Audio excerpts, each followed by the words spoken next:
والصلاة والسلام على سيدنا ونبينا محمد المصطفى وعلى آله وأصحابه وبارك وسلم. أما بعد فأعوذ بالله من الشيطان الرجيم. بسم الله الرحمن الرحيم. ولا تحسبن الله غافلا عما يعمل الظالمون إنما يؤخرهم ليوم تشخص فيه الأبصار.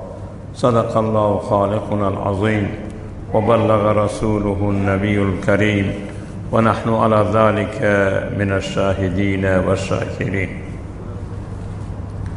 وقال رسول الله صلى الله عليه وآله وسلم: الحسن والحسين سيدا شباب أهل الجنة. قال الله تبارك وتعالى في شأن حبيبه: إن الله وملائكته يصلون على النبي يا أيها الذين آمنوا صلوا عليه وسلموا تسليما. اللهم صل على سيدنا ومولانا محمد وعلى آله وأصحابه وبارك وسلم.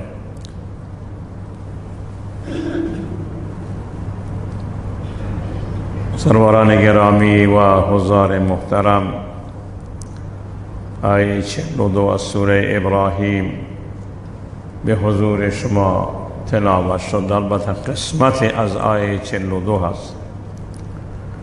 الله عزوجلال در اینجا خطاب به حضرت رسول الله یا خطاب به هر کسی که سامع هست می فرمایند که ولا تحسبن الله، شما گمان نکنید خداوند را غافلا بیخبر اما یعمل الظالمون، از اون چیزهایی که ظالمین عمل می کنند. شما خدا را غافل حساب نکنید. سوال میاد که چرا خداوند ظالمین را جزا نمیدهد، سزا نمیدهد، به جزای اعمالشان اونان را نمیرساند؟ میفرمایند که انما یؤخرهم لیوم، اونا را تأخیر میدهد برای روزی که تشخص فیه الابصار، در اونجا چشمها دگرگون میشوند و از حدقه بیرون میزنند. برای اون روز الله عزوجلال اونا را مهلت میده. این مهلت خداوند برای نیست که از اعمال زشت اونا، از ظلم و ستم اونا خبر ندارد، بلکه مهلت دادن برای روزی هست که روز جزا و حساب هست. این آیت تحذیر برای ظالمین که از روز جزا و از حسابی که پس میدهید بترسید. و در آیه دیگری هست خداوند میفرماید و املی لهم ان کیدی متین، مهلت میدهم من به ظالمین اما تدبیر من خیلی محکم و پابرجا هست. در این سوره قبلا خداوند صحبت حضرت ابراهیم و خود این سوره در ابتدایش هست که این آیات برای این نازل شدند تا که انسانها از ظلمات به طرف نور بروند و از عدالت، از جور ادیان به طرف عدالت اسلام بروند، همونطوری که پیام نمایندگان حضرت عمر بود. و خداوند این جمله را که میفرمایند به هشداری هست برای کسانی که اونا ظلم و ستم میکنند. خداوند میفرمایند که ولا تحسبن الله غافلا عما یعمل الظالمون انما یؤخرهم لیوم تشخص فیه الابصار. و خداوند از روز جزا، روز حساب. الله ذوالجلال در اینجا مسائل خیلی عجیب و غریبی را بیان می فرماید که در ضمن همین آیه 42 هست و در اینجا در حقیقت اینا هشدار به ظالمینن، تسلیت برای مظلومین و همچنین تهدید برای ظالمین. ابن عیینه می فرمایند که روز قیامت اون روز عدالت هست. روز قیامت روز عدالت، روز هست که یؤخذ للمظلوم من الظالم، انتقام گرفته می شود برای مظلوم از ظالم، و یقتص للمقتول من القاتل، و قصاص اون قاتل مقتول از قاتل گرفته می شود. و روز هست که و یؤخذ کل انسان بجریرته، هر عملی که انسان انجام داده اون روز هست که اون گرفته می شود. و روز هست که یتمنى الظالم ان یرجع الی الدنیا لیعمل صالحا، اما اونجا روز نیست که اونا به دنیا برگردن. همونطوری که در هفته گذشته بیان شد یا در یک هفته جلوتر بیان کردم، گفتم آخرین ماه سال ذوالحجه هست که اون مصادف است با قربانی حضرت اسماعیل و با شهادت حضرت عثمان ذوالنورین. و ماه محرم که اولین سال هجری قمری هست، در ابتداء ما در اول محرم حضرت عمر فاروق در محراب رسول الله در مسجد نبوی به شهادت می رسند که اولین شهید محراب هست. و در دوم محرم که روز دوم باشد که عاشورا معروف هست، روز هست که حضرت حسین و آل بیت مکرمش و همچنین یاران فداکارش به شهادت می رسند. و این ابتدای سال اگرچه برای مسلمانان مبارک هست، اما این دو واقعه تلخ تاریخی مسلمانان را بیاد اون فداکاریا و اون مسائلی که حضرت حسین رضی الله تعالی عنه انجام دادن می اندازد. مقدمه را عرض می کنم که حکومتها که در دنیا حاکم بودند، چه در زمان قدیم و چه در زمان حاضر، میگویند دو نوع حکومت بودند.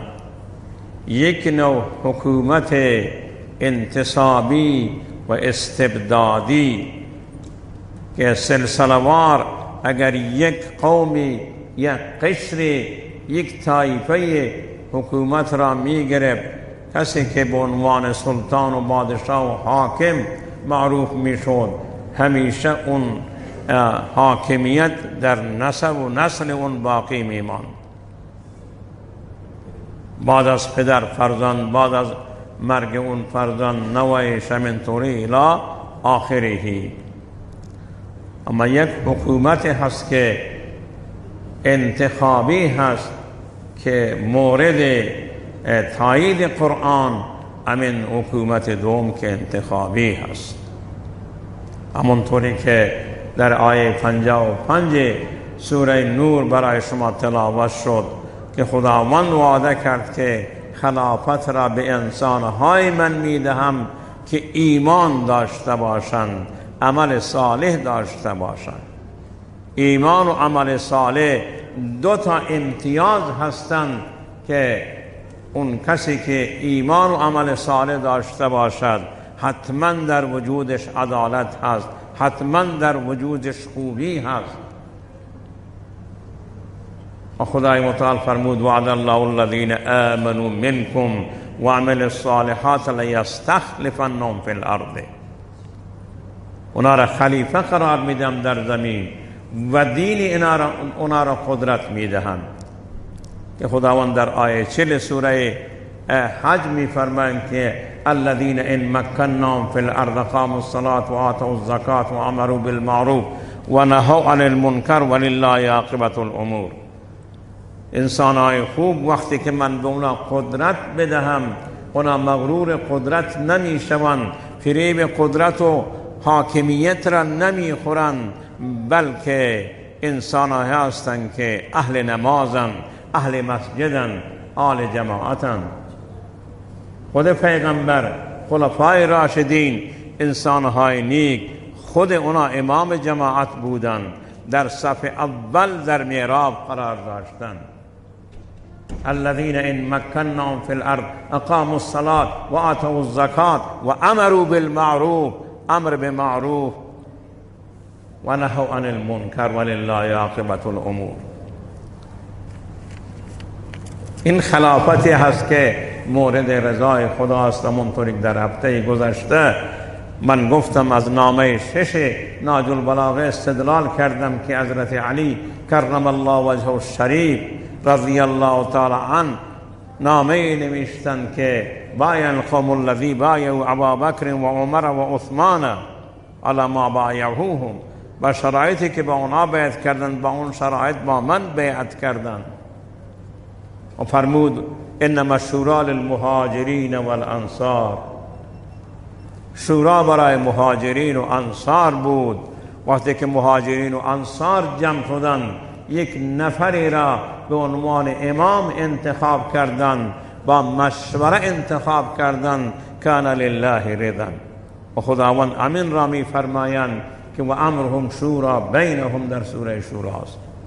یا در سوره آل عمران می فرمایند که و شاورهم فی الامر، تو با اونا مشوره کن در امر. یعنی پیغمبر که متصل به وحی بود، عقل کل بود، بازم با مشوره نیاز داشت، مشوره میکرد و مشوره بکن، عفو بکن. و بد اخلاقی توی پیغمبر داشتن باشه. بما رحمت من الله لنت لهم ولو كنت فظا غلیظ القلب لانفضوا من حولك. سبب رحمت الله پیغمبر را خداوند بر خلق عظیم آفرید که انک لعلی خلق عظیم. خدا به پیغمبر میگوید اگر تو فظ بر زبان میبودی، پشت و دشنام میدادی به مردم، غلیظ القلب و سنگدل میبودی، لانفضوا من حولک. پس نوع حکومت ها دو نبودن، یکی انتصابی سلسله‌ای که سلسله نمیدانم فلان حکومت، سلسله هخامنشیان و ساسانیان و نمیدانم اشکانیان و فلان، نه سلسله وار بودن که تا بعداً هم همین سلسله ها در زمان حکومت ها ادامه پیدا کردند. و نوع اول که انتخاب باشد یا انتصاب باشد، نوع اول فقط انبیا مستثنا بودند که خداوند پیغمبران را انتخاب کرد و انتصاب کرد. دیگه کسانی اینجا مختار نبودند که خودشان را منتصب بدانند. خداوند به حضرت پیغمبر صلی الله علیه وسلم می‌فرمایند که ما ان الله اصطفى آدم و نوحا و آل ابراهیم و آل عمران علی العالمین. خداوند انتخاب کرده حضرت آدم را، حضرت نوح را، آل ابراهیم را و آل عمران را بر عالمین. اون انبیا بودن. و خداوند حضرت نوح فرمایند که انا ارسلنا نوحا الی قومه. و اگر شما آیات قرآن را نگاه بکنید، همین انبیا را خداوند فرستاده. ولقد بعثنا فی کل امة رسولا ان اعبدوا الله واجتنبوا الطاغوت. دو هدف داشتن پیغمبران خدا، یکی عبادت خدا بود، دوم مبارزه با ستمگران و طاغوتان بود. اینا دو هدف بودن که قرآن برای پیغمبران میگویند و همونطوری که بیان شد از زمان پیغمبر که خداوند پیغمبر را مبعوث کرد و انتخابش کرد، بعداً دیگران هم انتخاب مردم بودند، فقط انبیا علیهم السلام انتخاب الله ذوالجلال هستند.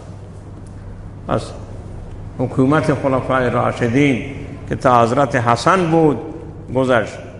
در زمان حضرت حسن اون اختلافی که در میان مسلمانان شدید شد، حضرت حسن با معاویه صلح کرد و کنار رفت.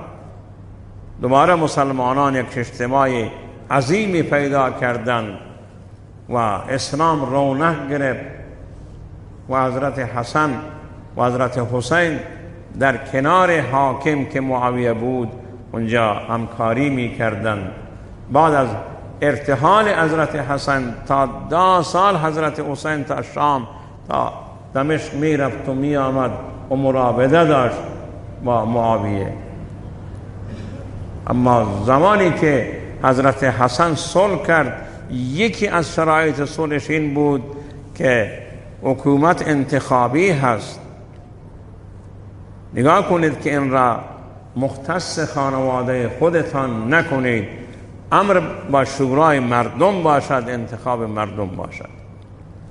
ما تعداد آمدند و گفتند که یزید خیلی شخصیت جری و دلیر هست، دریانورد عظیمی هست و این اولین دریانورد بود که کشتی ها را تا قبرس برد و تا فلان جا فتوحات را کسب کرد. اما یک کسی که در یک مسئله شاید امتیاز داشته باشد در همه مسائل ندارد. وقتی که تعداد آمدند و حالا چه نفع داشتند، حضرت معاویه را گفتند که یزید لیاقت جانشینی شما را دارد، اون را جانشین خود قرار بده. و همین مسئله را انجام داد، اما توصیه کرد به یزید که با بزرگان قریش، با افرادی که با شما اگر اختلاف نظر دارند مدارات کنید. من با حلم و بردباری این امت را جمع کردم، شما هم حلم و بردباری داشته باشید. خصوصا با 4 نفر مخالفت نکنید: حضرت حسین ابن علی، حضرت عبدالله ابن زبیر، حضرت عبدالله ابن عمر، حضرت عبدالله ابن عباس و بعض نام عبدالرحمن ابن ابوبکر را نام میبرند، بعض میگن نه این روایت درست نیست. به هر حال گفت که اینا را به یک طریق با اینا مدارات داشته باشه، با مشوره اونا کار بکنیم. اما یزید که وقت حکومت را گرفت، اونجا که در شام و در سوریه تحت تابعیتش بودن، مردم عراق را میخواست که تحت تابعیت خود قرار بدهد و فرستاد به والی خود، گفت که در مدینه بود، گفت که از این 4 نفر بیعت بگیر برای من، از حضرت حسین ابن علی، از حضرت عبدالله ابن زبیر، از حضرت عبدالله ابن عباس، از حضرت عبدالله ابن عمر. وقتی که گفتم بیایید بیعت بکنید، حضرت حسین و حضرت عبدالله ابن زبیر امتناع کردن. گفتم خیلی و شبانه هم شد یک بیعتی بکنید. گفت نه، ما اگر بیعت بکنیم علنی بیعت میکنیم، اگر نکنیم نمیکنیم. در انجام متوجه که نه ناراض هستند. گفت شرطی که با در صلح حضرت حسن بود این بود که امر شورایی باشد، انتخابی باشد، نه انتصابی. و اینجا که حضرت حسین ناراض شد و بقیه بزرگان ناراض شدند، به طرف مکه آمدند، دستن شهر مدینه را ویل کردند، به طرف مکه آمدند. وقتی که به مکه آمدند، بزرگان قریش مخالفت کردند. و علت مخالفت اونا چی بود؟ مسائلی بود که مولانا شفیع صاحب و دیگه بزرگان در کتابهای واقعه کربلا می نویسند. یکی این بود که قوانین الهی، قوانین قرآن جاری نمیشد. حکومت از روال شورایی به طرف انتصاب رفت و سلسله وار شد. اولین علت همین بود که اینا قبول نکردن که چرا شورا ویل شد، انتخاب مردم ویل شد، نظریه مردم چرا اعتبار ندارد، چرا این کار شده است. اولین علتش همین بود که به قوانین قرآن و سنت عمل نمی شد. قرآن فرموده و امرهم شورا بینهم و شاورهم فی الامر، و رسول الله درباره مشوره ضمن اینکه بر اون وحی می شد مشوره می کرد در مسائل. چرا این مسئله نادیده گرفته شد و به قرآن و حدیث عمل نمی شود و سایر هم. دوم، عدالت و مساوات اجرا نمی گردی. یک عده خاصه که در راس حکم بودند و حکومت فقط امونا بارمند بودند، عدالت و مواسات در میان مساوات در میان مسلمانان نبود. و سومون بدعت ولایت عهدی بود، همونطوری که یزید ولی عهد پدرش شد و یزید از فرزند خود را که به نام معاویه بود اون را ولی عهد خود قرار داد که آخر اون خودش گفت من لیاقت این منصب را ندارم، من ضعیفم، من نمیتوانم که به جای یزید حکومت بکنم، چون یزید چندان نموند بعد از حضرت حسین. همونطوری که قانون الهی است. سعدی جمله زیبایی دارن: دوران بقا چو باد سارا بگذشت، تلخی خوشی زشتی و زیبا بگذشت، پنداشت و ستمگر که جفا بر ما کرد، بر گردن وی واند و بر ما بگذشت. اینجا بقای برای یزید هم نبود. من سالهای سال صحبت کردم که شما اگر نگاه بکنید امروز از نسل یزید کسی روی زمین دیده نمی شود. اگر بشود هم شرمنده می شود که بگوید من از نسل یزید هستم. نه در دنیا از اون کسی باقی موند و نه در عقبی چیزی داشت که با خود ببرد. سم عدالت و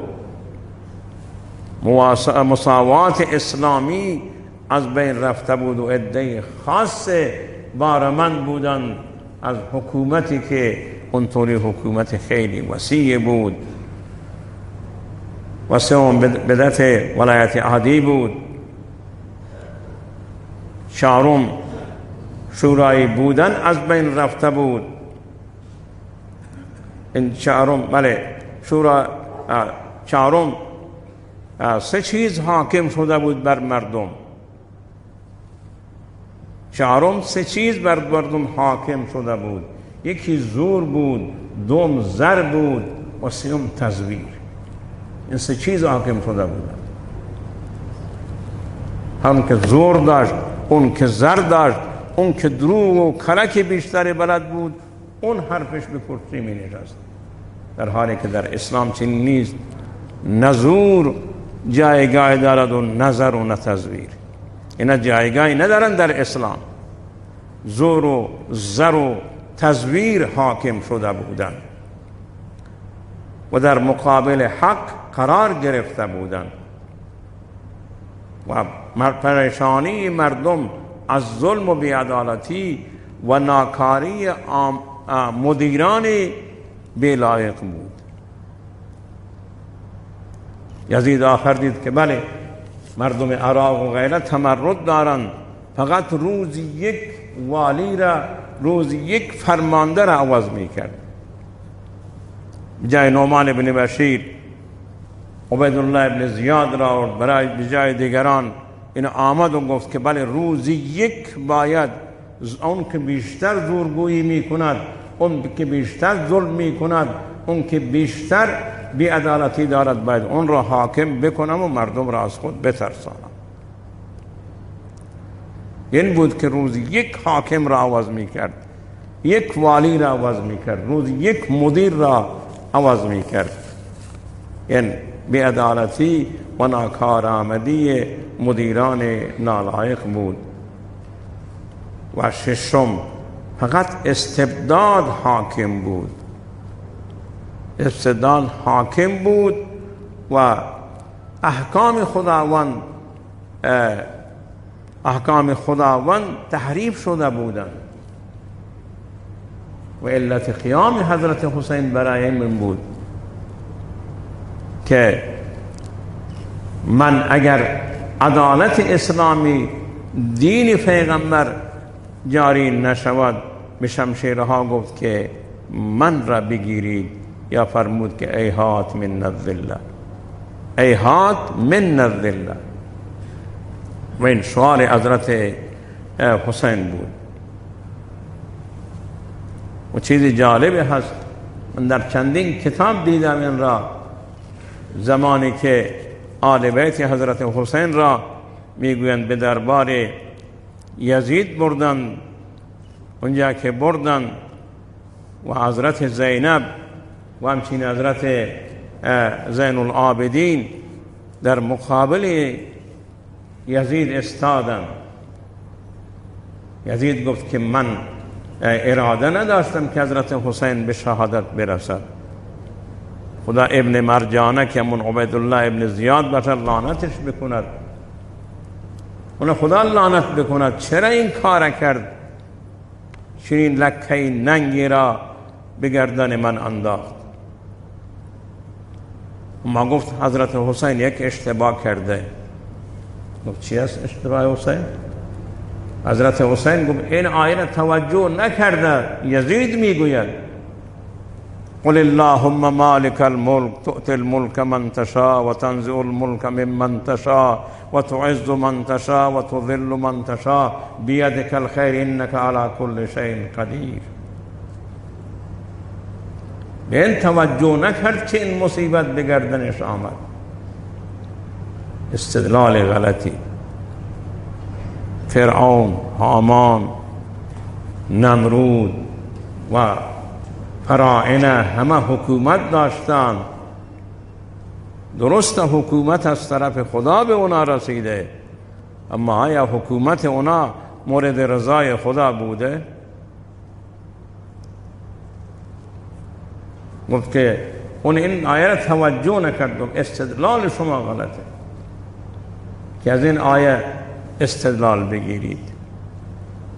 لا یصیبنا الا ما كتب الله لنا.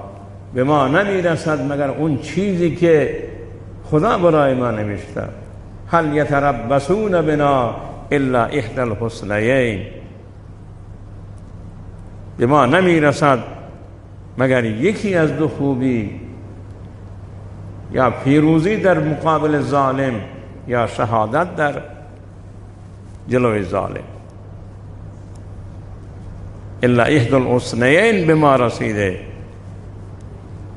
این عزت حضرت حسین از گفت، این ذلتش نیست و به شما عزت نمی رسد.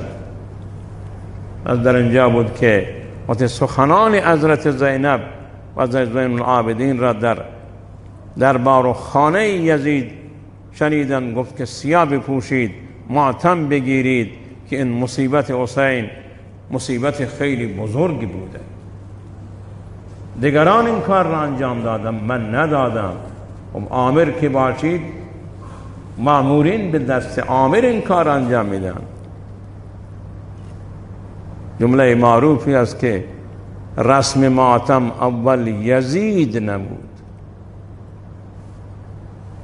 رسم ماتم اول یزید نمود، هر که آمد بران مزید نمود.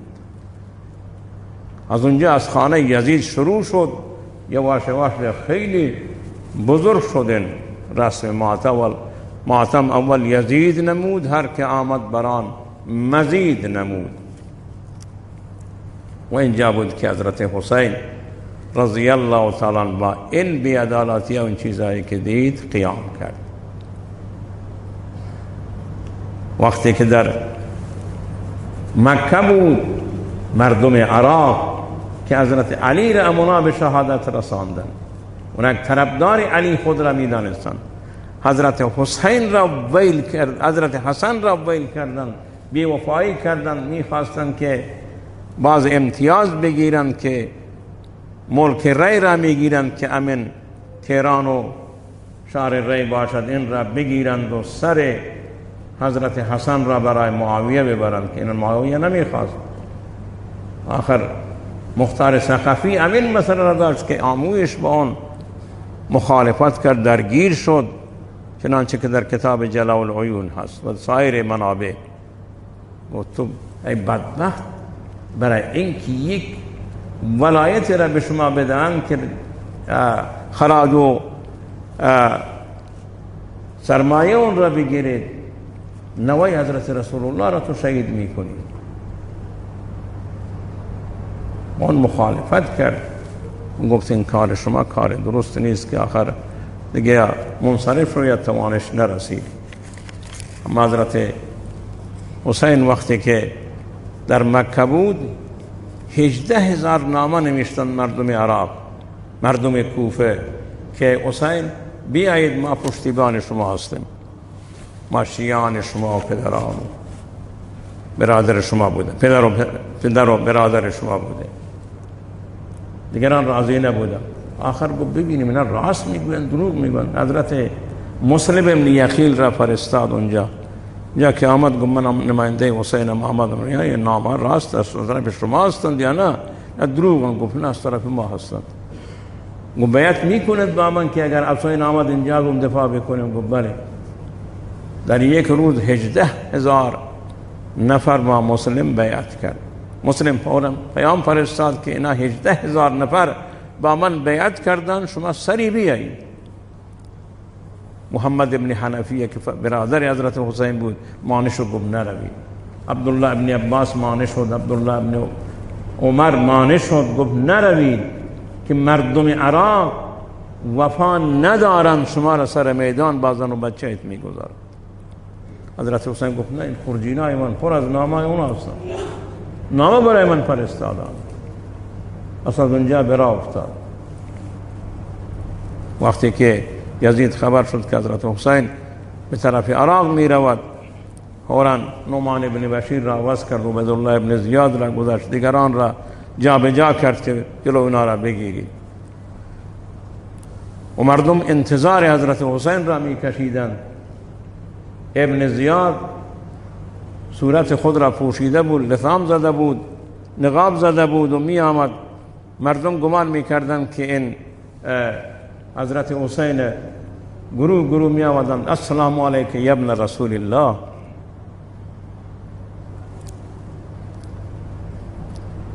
سلام بر شما فرزند پیغمبر، به عراق تشریف آوردید.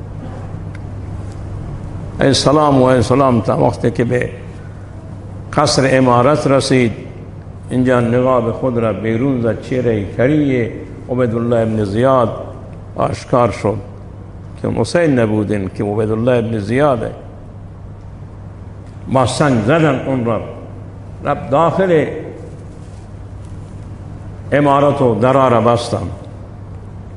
مصیبت اینجاست که فوراً سران قبایل را و اقوام را و سپیدیشان را خواست و گفت که حسین را که دعوت کرده که به عراق بیاد؟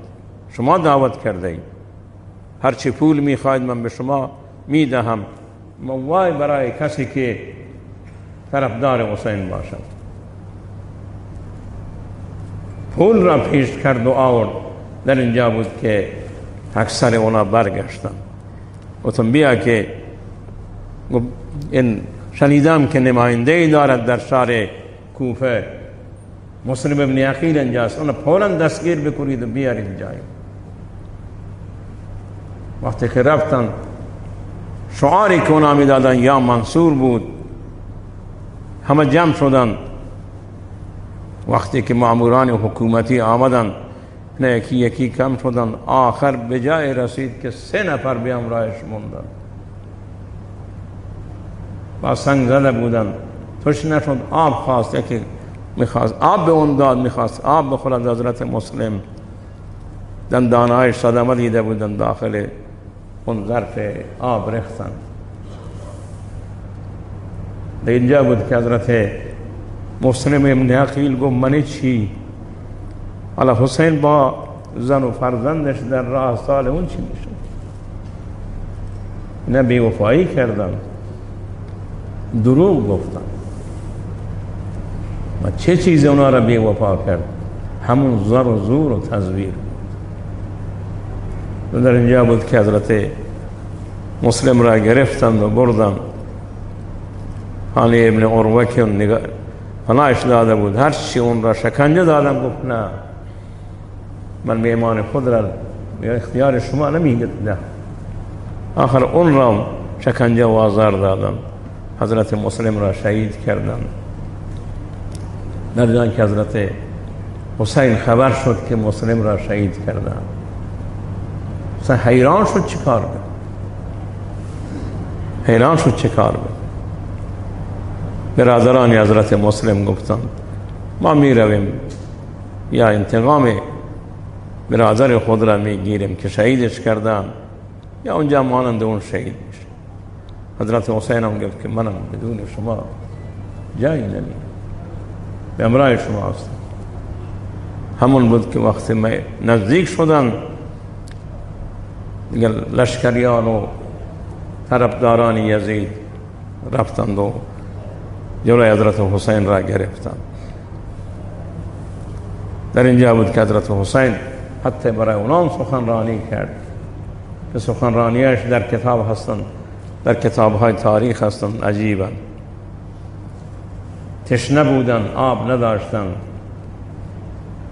و من به شما یک نکته را میگویم، امروز روی این کره زمین زیر این خورشید شما انسانی را میبینید که بی یک واسطه نسبش به پیغمبر برسد به غیر از حسین؟ دیگه کسی را نمیبینید. اون من هستم که فرزند فاطمه فرزند رسول الله است. دیگه کسی را به این امتیاز پیدا بکنید. جواب نداشتم. و ای انسانها، این رودخانه فرات که دو تا رودخانه خیلی عظیم هستند در عراق، در کتاب الکامل به تاریخ نوشته، میگویند که از این آب حیوانات حرام گوشت و حلال گوشت و همه موجودات استفاده میکنند. اون آبمون برای من حرام شده که بر سر من آب را بسته ای. بر سر من این آب را بسته ای. و این سخنان عجیب و غریبی را حضرت حسین گفت. همون سخنان را که من وقت نماز شد، حضرت حسین نماز را شروع کرد. میگویند همون لشکر یزید که برای مقابل حضرت حسین رفته بودن چیز عجیبیه. میگه اونا هم آمدن در نماز با حسین اقتدا کردن، نماز خواندن پشت سرش، نماز خواندن. و نماز حسین جایگاه خاصی دارد. نماز خواندن. در اینجا هست که حضرت حسین را به شهادت رساندن. اعضای خانوادهش به غیر از حضرت زین العابدین که بیمار بود، بقیه مردها اکثرا همه به شهادت رسیدند. اصحاب شنا وقتی به شهادت رسیدند و فلسفه قیام حضرت حسین همون کارهایی بودن که من گفتم که چرا حضرت حسین قیام کرد. اینکه عمل به قوانین قرآن نمیشد، دوم اینکه حکومت انتصابی شده بود، و سوم اینکه بدعت ولایت عادی ترویج شده بود و مشوره حکومتی که حاکم به مشوره مردم انتخاب شد زر و زور و تزویر حاکم بود و احکام قرآن اجرا نمی شدن. علامه اقبال بسیار زیبا درباره حضرت حسین صحبت می کنند. کلیات اقبال را بخوانید، خیلی زیبا صحبت می کند. این شاعر مشرق زمین میفرمایند که چون خلافت رشته از قرآن گسیخت، چون خلافت رشته از قرآن که امرهم شورا بینهم گسیخت، میفرمایند که حریت را زهر اندر کام ریخت. آزادی مردم گویا که زهر در کام مردم ریخت. وقتی که از شورایی که اون خلافت راشده باشد از اون رب موسی و فرعون، شبیر و یزید، موسی در مقابل فرعون و حضرت حسین در مقابل یزید، این دو قوت از حیات آید پدید. این دو قوت، زندگی در این دو قوت هست. زنده حق از قوت شبیری هست، زنده حق از قوت شبیری هست. باطل آخر داغ حسرت میری هست. باطل داغ حسرت و حسرت میری هست. درباره حسین میفرمایند تا قیامت قطع استبداد کرد. حضرت حسین چرا قیام کرد؟ تا استبداد از بین برود. تا قیامت قطع استبداد کرد. موج خون او چمن ایجاد کرد. موج خون حسین بود که چمنها را ایجاد کرد. رمز قرآن از حسین آموختم. ما رمز قرآن را از حسین آموختم. ز آتش او شعله ها اندوختم. از آتش قیام این شعله های را ما گرفتیم. و امروز در دنیا همه میدانند که حضرت حسین برای حق قیام کرد. بعض متاسفانه حسین را ملامت میکنند که چرا در مقابل امیر وقت معاویه، یزید ابن معاویه قیام کرده. حضرت حسین میدانست که چرا قیام کرده. برای چه قیام کرده؟ برای قطع استبداد. و اینجای عبرت است که ما میبینیم که از یزید چیزی نموند و نام حضرت حسین و نام شهدا تا قیام قیامت زنده هست. فرزندان اونا، برادران حضرت حسین همه که به نام عمر بودند، به نام ابوبکر بودند، به نام عثمان بودند، در کربلا شهید شدند و به همراه حضرت حسین محشور شدند.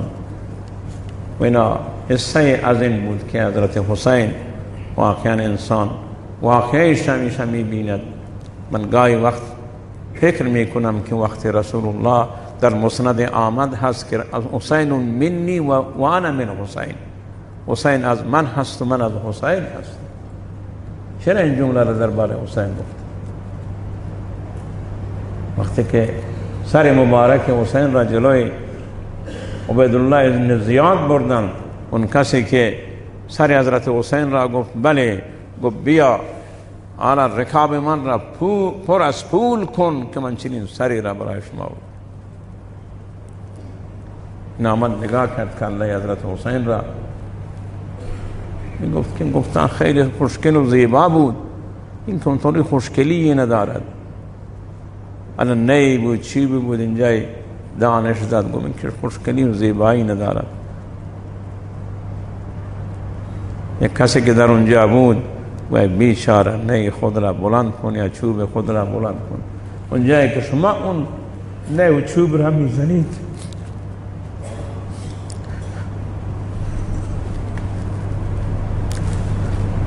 رسول الله اونجا را بوسیده است. تکبیر!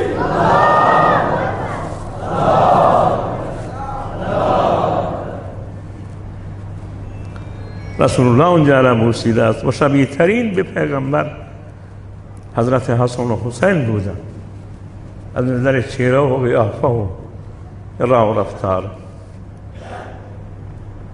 خدا نکند که انسان مست حکومت بشود. چه کارهایی به دست انسان میدهد و امتحانات سخت اون روزا بوده. من همیشه این جمله را گفتم که انسان چطوری از آب در میاد اون خدا میداند. اما هر زمانی که من واقعات سال 61 هجری قمری را میخوانم، واقعی حضرت حسین در اون سال بوده، بارها به تنهایی گریه کرد.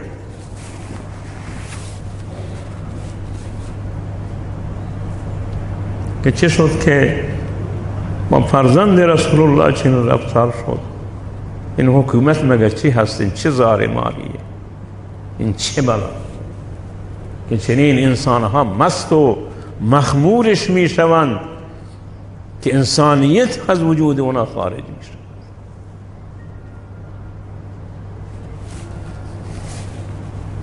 عجیب هست.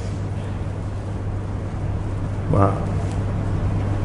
بر خود می بالم که نام من ترکیب از نام حضرت رسول الله و از حضرت حسین هست. تکبیر!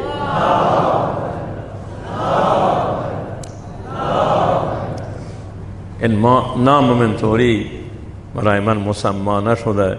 هنوز من به دنیا نیامدم که یک زن صالحه خوابی دیده و به مادر بزرگوارم گفته شما خود به خداوند به شما فرزند میدهد، به چنین نامگذاریش کنید. که هنوز افراد امون که اونا از اون قیل زن شنیدن هنوز شاهدند و در همین منطقه ما هستند و انشاءالله نام مبارکی هست. ما دوستدار حسینیم، ما سرباز حضرت حسینیم. تکبیر!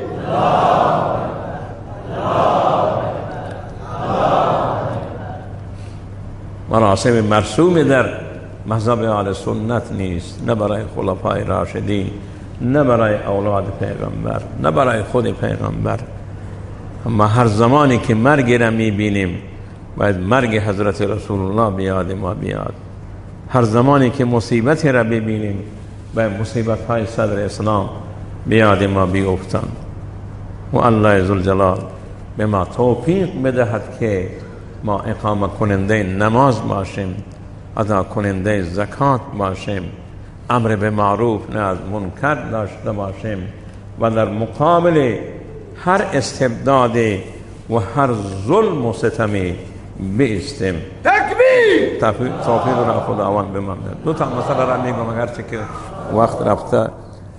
دو تا مسئله، یکی همین مسئله ای که در هفته گذشته شما شنیدید که یک کسی به نام مسلمان بوده یا مسلمان بوده به هر حال مجوز سوختن تورات و انجیل را گرفت که در مقابل سفارتخانه اسرائیل در سوئد تورات و انجیل را بسوزاند. من خیلی ناراحت شدم. من گفتم خداوند چنین کاری را اجازه نمیده. دشنام دادن بت‌ها را خدا اجازه نمیده. چه جایی که دو تا کتاب مقدس مانند تورات و انجیل را یک انسان به نام مسلمان برود بسوزاند. این یک بدعت بسیار بدی هست که هر روز پس بیان مسلمان تورات بسوزد و انجیل بسوزد و اون کافر یهودی و مسیحی میاد و قرآن بسوزد. دیگه این چه بلای درست می شود؟ امنیت دنیا از بین می رود، درگیری ها شدید می شود، تقابل قوم و مذهب و دین در من روی هم دیگر قرار می گیرد. من این جمله را به کشور سوئد یا پلیس سوئد می گویم این حماقت را نکنید. به نام آزادی بیان یک روز یک اجازه بدهید که قرآن را بسوزد، روز دیگری به نام مسلمانی که تورات و انجیل را بسوزد. این مورد اعتراض همه ادیان قرار گرفت. حتی رئیس جمهور که نخست وزیر اسرائیل بنیامین نتانیاهو اولین کسی بود که سوختن تورات را محکوم کرد، سوختن انجیل را محکوم کرد. همه افراد در دنیا گفتند این کار بدی هست. ما میگم کار بدی هست، ولی مگر اون شخصی که مسلمان بود و منصرف شد گفت من این مجوز را گرفتم اما انجامش ندادم، برای اینکه تورات انجیل برای ما مقدس هستند. ولقد آتینا موسی الکتاب و جعلنا هدی لبنی اسرائیل. و در ابتدای سوره آل عمران خدا تورات و انجیل را ما دادیم. کتاب مقدس قرآن مجیده، تورات است، انجیل است. والذین یؤمنون ما انزل الیک و ما انزل من قبلک. ما به تورات و انجیل ایمان داریم. حتی بعض از کتاب‌های فقه هست، در بعض از کتاب‌های فقه هست که شما اگر بدانید که نسخه تورات، بدانید که نسخه انجیل، بدون وضو را دست نزنید. این فقه ماست، این تز ماست که همون تورات و انجیل را ما بدون وضو نمیتوانیم دست بزنیم، اونطوری که قرآن را نمیتوانیم دست بزنیم. پس این عقیده ماست. همه مقدسات برای ما مقدسند، همه انبیا برای ما مقدس و پاکند، برای ما احترام دارند. یک نکته دوم همین که من این را تذکر میدهم، بارها من خودم همیشه از روسها بد و بیرا میگفتم، خصوصا از شخص پوتین. من گفتم این انسان خبیثیه، فرصت طلبیه، تا پول به این پیل ندهید برای شما ساز نمیزند، وقت به تو نمی کند. ما را می گفتند که بله شما چرا با سیاست خارجه ما مخالف هستید. دوستان این را گفتند، می گفتند شما چرا بددعایی میکنید پوتین را، چرا پوتین خبیث میگویید. من گفتم صدمه ای که مسلمانان از روسها دیدند از امریکا ندیدند. از کشورهای آسیای میانه گرفته، در همین ایران خود مرا چند مرتبه تجزیه کردن، نمی روسا بود. قرارداد ترکمنچا، امضا و قرارداد ترکمنچا، گلستان، اینا پیکره کشور مرا تکه و پاره کردن. این که بودن؟ همین روسها بودن که کشور ما را کوچک کردن، تجزیه کردن. ما دیدیم که هم چین و هم روسیه جزایر سگانه ما را به کشورهای عربی و امارات واگذار کردن. اگرچه این حرف ما را شاید کشورهای عربی از ما، شما که اهل سنت هستید، چرا این حرف میگوید ما گلایه بکنن؟ ما میگم بله ما ایرانی هستیم، اول دین و ایمانه، بعداً این خاک ما ناموس ما هست. چو ایران نباشد تن من مباد، بر این برز و بوم زنده یک تن مباد. شاه آمد و بحرین را به کشور مستقل داد، فریبش داد انگلیس که این شورزاری است، به درد شما نمی خورد. والان روسیه و چین آمدند و این جزایر سگانه را برای اونا امضا کردن. این وزیر خارجه روسیه لاروف خیلی سنگین و یواش صحبت می کند، اما من از چهره کریش بد میاد. خبیث در زمان جنگ سوریه که مسلمانان را قتل عام می کردن، همین معنی بود که مسلمانان نن کشته بشوند. در روسیه از بالا بمباران می کرد و بقیه از پایین می زد. در عراق همینطور، امریکا از بالا بمباران می کرد، بقیه از پایین می زدن. همه اهل سنت را نابود کردن، همه ملت عراق و سوریه را نابود کردن، شهرها را ویران کردن. به گفته علامه مطهری میگه اینا غیچی هستند، جهتشان مخالف، هدفشان یکی. غیچی مخالفه، این رویش این طرف اون رویش، اما هدفشان بریدن یکی. چه کمونیستا چه غربیا، اینا قطعا بدانید که این همانند دو لبه غیچی هستند. به گفته علامه مطهری هدفشان نابودی اسلام و مسلمین. تکبیر!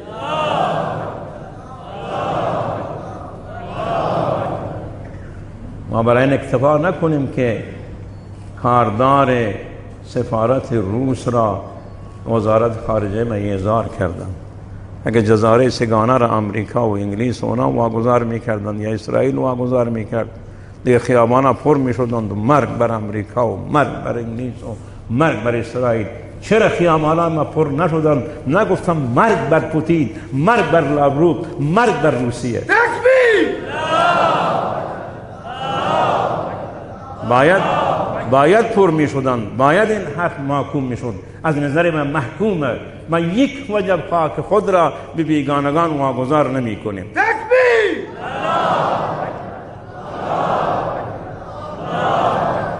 و مشکلات جامعه را نگاه بکنیم.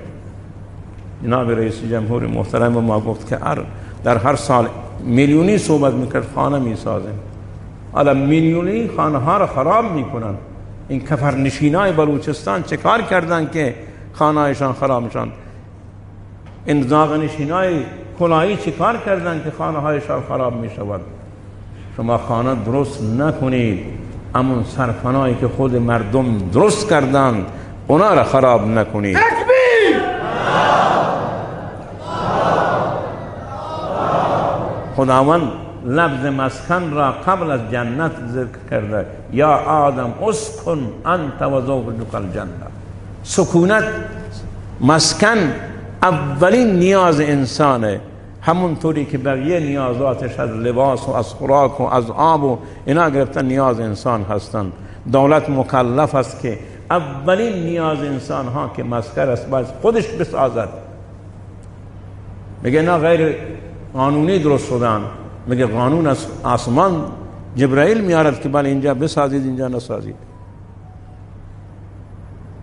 از آسمان که نمیاد. شما به مردم زمین واگذار بکنید. اونا یک زمین ندارن، زمین بگویید من فلان جا بیای، شما زمین ندارید زمین به شما میدهیم، مسکن ندارید مسکن برای شما میسازیم.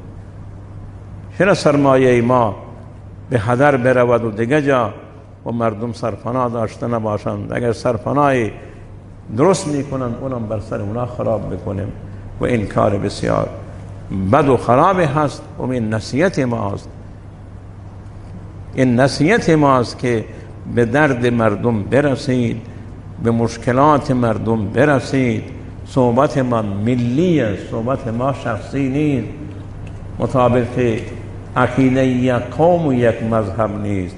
همه ملت ایران بلکه همه بشریت برای ما محترم است و همه ملت ایران برای ما یکسانند. به هر کس صدمه برسد صدای ما بلند می شود. تکبیر.